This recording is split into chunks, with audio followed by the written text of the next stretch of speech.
chiều ăn trầy đây riêng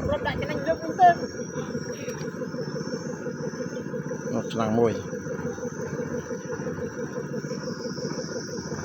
bên đây chụp kẹo đây về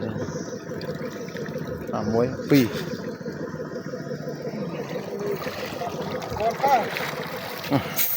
còn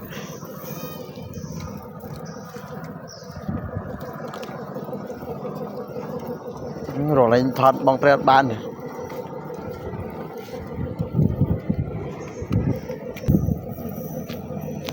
chọc ông bell